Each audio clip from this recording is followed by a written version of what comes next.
You know the one. The friend who climbs the thing he was told not to climb, who takes the corner too fast, who jumps off the high rock into water he hasn't checked, who says, "I've got an idea," in a tone that makes everyone else quietly update their will. We have a word for that person. Several words, actually, and most of them are insults. Reckless, adrenaline junkie, death wish. We treat the craving for danger like a glitch in the machine, a wiring fault that somehow slipped through, a self-destruct button that evolution forgot to disconnect. That story is wrong. Not gently, politely wrong. Wrong in a way that flips the whole point on its head. Because the appetite for danger wasn't a bug your ancestors carried despite the odds, for a very long stretch of human history, it was one of the most reliable ways to get status, allies, and a mate. The risk taker wasn't the one natural selection was quietly trying to delete. In a lot of cases, he was the one it was quietly rewarding. Let me show you why. Start with the most stubborn pattern in the whole field, because it's almost embarrassing how consistent it is. If you want to find the people doing the genuinely stupid, life-threatening things, you look for young men, specifically young men in front of other young men. In 1985, two evolutionary psychologists, Margot Wilson and Martin Daly, published a paper with a name that's now stuck to this thing forever: the young male syndrome. They went through hundreds of homicides in Detroit and found that a huge share of them weren't about robbery or money. They were about face, status, some trivial insult in front of an audience that suddenly wasn't trivial at all, because backing down in front of peers cost more than the fight did. Their argument, which built on 100 years of evolutionary thinking, was that a willingness to take risks shows up most intensely exactly where reproductive competition is fiercest young, unattached men, the demographic with the most to gain and the least to lose. And the pattern isn't a Detroit thing or a modern thing. Pull the data on accidental deaths, on dangerous driving, on basically any category of what was he thinking, and the curve spikes in the same place. Male, roughly 15 to 30, the window where, across deep time, the competition for partners ran hottest. Here's the reframe. That isn't a population of broken individuals. That's a strategy. A costly, sometimes fatal strategy, sure, but a strategy that paid often enough, for long enough, to stay in the design. To see why risk pays, you have to think about the problem of the honest brag. Imagine a world where everyone is trying to look strong, brave, and capable, because those traits attract mates and allies. The trouble is, talk is cheap. Anyone can say they're tough. So how does anyone know who's actually the real deal and who's just got a good voice? The answer, an Israeli biologist named Amos Zahavi proposed in 1975, is one of those ideas that sounds insane until it clicks. He called it the handicap principle. A signal is believable, he argued, precisely when it's expensive, when faking it would cost a weak individual more than they could afford. The classic example is a peacock's tail. It's heavy, it's metabolically pricey, it makes you easier to catch, which is exactly why it works. Only a genuinely healthy bird can drag that thing around and still thrive. The cost is the message. Now swap the peacock for a person and swap the tail for behavior. Doing something dangerous and walking away is a costly signal that's very hard to fake. You can lie about being brave. You cannot easily lie about having climbed the cliff, faced the animal, taken the hit, and stood back up. The danger is the whole point. It's what makes the display impossible to counterfeit. I should flag that Zahavi's exact mechanism has been argued over for decades, and the math behind why costly signals stay honest is messier than the peacock story makes it sound. Take the tidy version with a grain of salt, but the core insight that risk can be a credential, not a defect, has held up remarkably well. Where this gets concrete is hunting. And here I want to put you inside it. You're young, it's the dry season, and the honey is high in a baobab tree, 30 feet up, inside a hollow that is also home to several thousand annoyed bees. You can smell smoke from the bundle you're carrying to stun them. Below you, people are watching. You start to climb. The bark is loose. The branches you'd most like to trust are the ones most likely to go. A fall from here doesn't sprain something, it ends things. And the bees are now extremely aware of you. That's not a metaphor. Honey collection like that is documented among living hunter-gatherers as one of the more dangerous things people do for food, and it's prized far out of proportion to the calories. The anthropologist Kristen Hawkes spent years working with the Hadza of Tanzania and noticed something that didn't fit the simple men hunt to feed their family story. The big, dangerous game, the kind that requires real risk to bring down, got shared out across the whole camp. The hunter's own household often didn't get much more of it than anyone else did.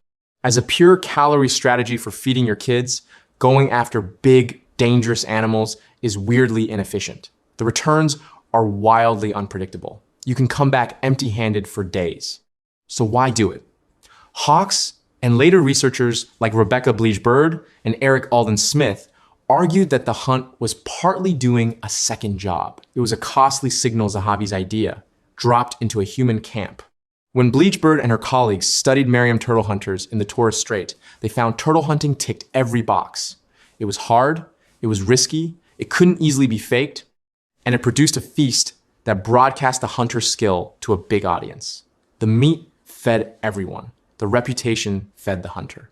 I'll be honest about the debate here, because it's a live one.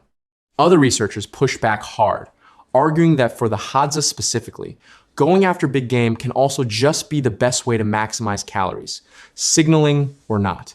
So treat it's all showing off as too strong.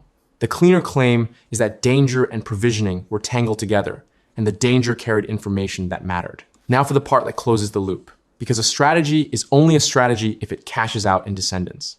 Across several well-studied foraging societies, the better hunters, the men with the stronger reputations for skill in exactly these high-risk pursuits, tended to have more surviving children. Eric Alden Smith pulled together data from groups like the Ache and the Hadza and found the pattern showing up again and again. Hunting reputation tracked reproductive success. A 2017 study led by Christopher Smith and Corin Apicella looked at Hadza men and found that a man's reputation as a hunter predicted how many children he had. They've been looking at whether deep voices predicted reproductive success. They do, a bit, but when they controlled for hunting reputation, the voice effect basically dissolved, while reputation kept right on predicting. The skill at the dangerous thing was doing the heavy lifting. So put the chain together. Risk produces an honest signal. The signal earns reputation. Reputation earns mates and allies. And the appetite that started the whole thing, the itch to do the dangerous thing in front of people, gets passed down to the next round of itchy young people. That's not a malfunction. That's a loop that builds itself. There's a temperament under all this, and it has a name. In the 1970s, the psychologist Marvin Zuckerman built a personality measure he called the sensation-seeking scale. Basically, how strongly someone craves novel, intense, risky experience. It's a real measurable trait. It varies a lot between people, and it's partly heritable. Some of us are dialed up, some of us are dialed way down. The dial is connected to dopamine, the brain's go-get-it system. Here's where I have to slow down and wave a big yellow flag, because this is where the science gets oversold constantly. You may have heard that there's a wanderlust gene, or an adventure gene, usually a variant of a dopamine receptor gene called DRD4, the 7-repeat version. There genuinely is research, going back to studies in the 1990s, linking this variant to novelty seeking, and one much-cited paper found that populations whose ancestors migrated farther out of Africa carry more of it. It's a fun story. It is also, scientifically, a mess. Plenty of attempts to replicate the gene-to-personality link came back weak or empty, and serious reviewers have called the whole connection inconclusive. Behavior like this is never one gene. So when someone tells you they're genetically built to take risks, the correct response is a polite, skeptical nod. The temperament is real. The neat single-gene explanation is not earned. Do with that what you like. One last piece, because it explains why some people and sometimes run hotter than others. Researchers studying what's called life history theory point out that organisms calibrate their strategies to their conditions. When the future looks long and safe, it makes sense to play the long game, be cautious, invest slowly, protect what you've got. When the world is harsh and unpredictable, when there's no guarantee you'll be here next year, the math flips. Suddenly, the bold, grab it now, high variance move is the rational one. Daly and Wilson made exactly this argument about why risk-taking and violence cluster where life expectancy is shortest. It's not recklessness in the void. It's a response to a signal. If the future is uncertain, discount it. The danger appetite isn't fixed. It reads the room. Which brings us, finally, to you and your friend on the high rock. For most of human history, that appetite had somewhere real to go. A hunt, a rival, a cliff with honey at the top, a genuine test that genuinely paid. We built a world where, for a lot of people, almost all of that is gone. The danger has been engineered out of daily life, but the circuit that craved it is still in there, fully installed, still humming, still looking for the test that used to matter.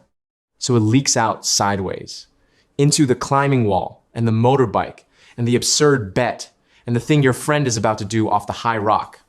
We call it a death wish. It's closer to the opposite, an old, deep, life-built drive to be seen doing the hard thing, firing in a world that took away the lions. The reckless one in your group isn't carrying a defect, they're carrying an inheritance. The same appetite that 1,000 generations back walked toward the dangerous animal while everyone else hung back and came home, sometimes a little more alive than before. So before you talk them down off the high rock, look again at what's actually in front of you, not a malfunction. The oldest kind of nerve there is, still firing in a body that no longer has anywhere dangerous to put it.